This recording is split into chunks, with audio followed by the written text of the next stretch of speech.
आज हम ध्यान के विज्ञान को समझने की कोशिश करते हैं। हमारा ब्रेन हमेशा एक समान रूप से एक्टिव नहीं रहता। कभी वो बहुत ज़्यादा एक्टिव होता है तो कभी कम एक्टिव होता है। हमारे ब्रेन की एक्टिविटी को ब्रेन वेव्स कहा जाता है और उसे ईईजी मशीन के द्वारा मेज़र किया जाता है।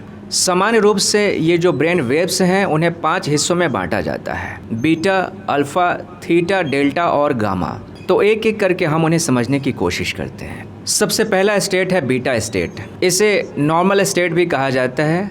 इसके 2 हिस्से होते हैं, एक जिसे हाई बीटा और दूसरे को लो बीटा कहा जाता है। हाई बीटा का मतलब होता है जब आप जागरूक हैं, जब आप अपने रोज़मर्रा के सामान्य कामकाज कर रहे हैं, जब आप चल रहे हैं, बोल रहे हैं, सुन रहे हैं, तो ये हाई बीटा की स्टेट होती है। लेकिन जब आप तनाव में आ जाते हैं, एंग्जाइटी हो जाती है, किसी बात को लेकर आप परेशान हो जाते हैं, बहुत ज़्यादा सोचने लग जाते हैं, कोई ऐसी सिचुएशन आ जाती है जिसमें आपके भीतर घबराहट हो जाती है, टेंशन हो जाती है, तो उस स्टेट को हम लो बीटा स्टेट कहते हैं। उसके बाद है alpha waves state. Alpha state बहुत ही रिलैक्सिंग स्टेट होता है।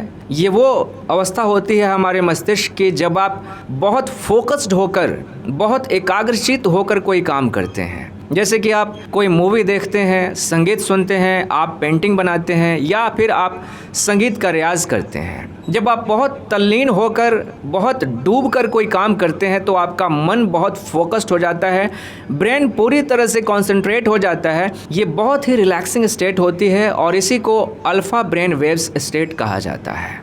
इसके बाद है थीटा स्टेट। ये वो अवस्था होती है हमारे ब्रेन की जब आप बाहर की रियलिटी से पूरी तरह से कट जाते हैं और अपने भीतर की रियलिटी को जीने की कोशिश करते हैं, जैसे सपने की अवस्था या बहुत गहरे किसी कल्पना की अवस्था। सपने की अवस्था में आप बाहर की सच्चाई से पूरी तरह से कट गए हैं, लेकिन आपके भीतर कुछ चल रहा होता है और आपका ब्रेन उसी को सच मान के और उसी रियलिटी को जीने की कोशिश करता है।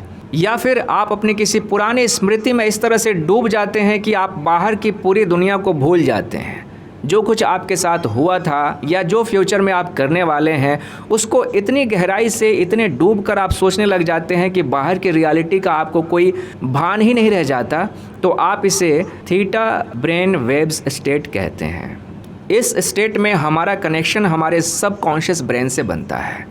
सबकॉन्शियस ब्रेन में जो भी संस्कार हैं, जो भी बातें हैं, उन तक हमारी पहुंच होने लगती है। जब कोई प्रैक्टिशनर किसी व्यक्ति को हिप्नोटाइज करता है तो वो उसे थीटा स्टेट में ले जाने की कोशिश करता है।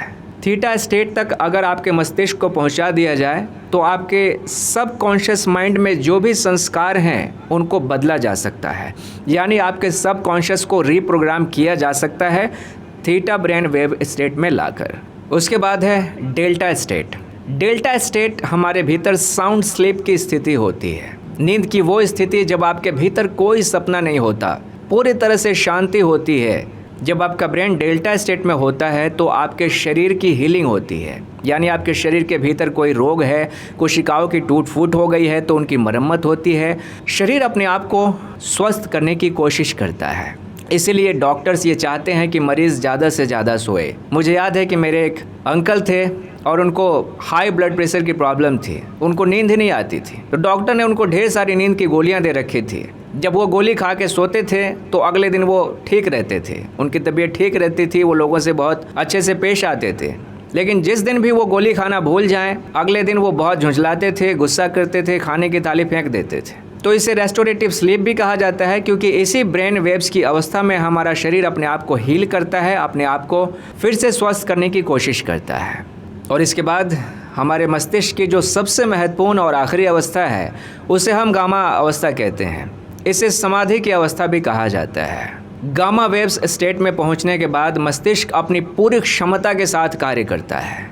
आपके ब्रेन में जितने भी सोए हुए एरियाज़ हैं वो सब एक्टिव हो जाते हैं। जब आपका ब्रेन गामा स्टेट में पहुंच जाता है तो आपके आसपास जितने भी एनर्जी फॉर्म्स हैं वो सबके साथ अपने को जुड़ा हुआ महसूस करता है। पेड़ों के साथ, नदियों के साथ, पंछियों के साथ, पहाड़ों के साथ, अपने आसपास की हर चीज़ के साथ जुड़ा हुआ महसूस करता है। और जो भी गामा स्टेट में पहुंचता है वहां जाके वो एक घोषणा करता है, वो कहता है कि सब एक है, दो है ही नहीं, मैं और तू कहीं नहीं है, सब कुछ एक है, सब इकट्ठा जुड़ा हुआ है। तो गामा स्टेट में जब ब्रेन पहुंचता है हमारा, तो वहाँ पे जाके व्यक्ति को अपनी वास्तविक पहचान उजागर होती है। वहाँ जाके वो ये जानता है कि मैं और ये संसार, ये सब कुछ इकट्ठा है। इसलिए गामा की अवस्था को समाधि की अवस्था कहा जाता है। तो आखिर कैसे उस अवस्था तक पहुँचा जाए? कहावत आपने सुनी है, उद्यमेन ही सिद्धन्ते कार्याणि न मनोरथ है। अर्थात सिर्फ सोचने से, सिर्फ कामना करने से कोई कार्य सिद्ध नहीं होता, बल्कि उद्यम करने से सिद्ध होता है। सबसे पहले तो आप शांत बैठने की कोशिश करें। जब आप शांत बैठते हैं, बिना कुछ किए चुपचाप आप बैठने की आदत डाल लेते हैं, तो आपका मस्तिष्क स्वतः ही शांत होने लगता है। कुछ करने के लिए मस्तिष्क को एक्टिव होने की ज़रूरत पड़ती है, कुछ सोचने के लिए ब्रेन को एक्टिव होने की ज़रूरत पड़ती है।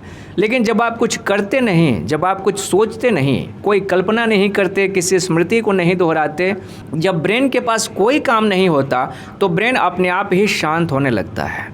और ब्रेन जितना ही ज़्यादा शांत होता है, वो धीरे धीरे धीरे धीरे एक स्टेट से दूसरे में पहुंचता चला जाता है और आखिर में धीरे धीरे वो गामा स्टेट की तरफ बढ़ता चला जाता है। तो इसके लिए आपको क्या करना है? आपको शांत बैठने की आदत डालनी है, आपको ध्यान की आदत डालनी है। चुपचाप बैठना है, बिना कुछ किए, शांत, एकांत, जहां ब्रेन आपका अधिक से अधिक बाहरी स्टिमुलस से दूर रहे, बाहरी प्रभावों से अपने को दूर रख के, एकांत में रख के शांत बैठने की कोशिश कीजिए, ताकि मन अधिक से अधिक शांत हो सके। जितना ही अधिक आपका ब्रेन शांत होगा, उतना ही अधिक आप इसके भीतर छुपे हुए रहस्यों को जान पाएंगे। तो ये था ध्यान का विज्ञान। आशा करता हूँ ये बातचीत आपके लिए ध्यान की राह पे बढ़ने में सहयोगी होगी। बहुत बहुत धन्यवाद।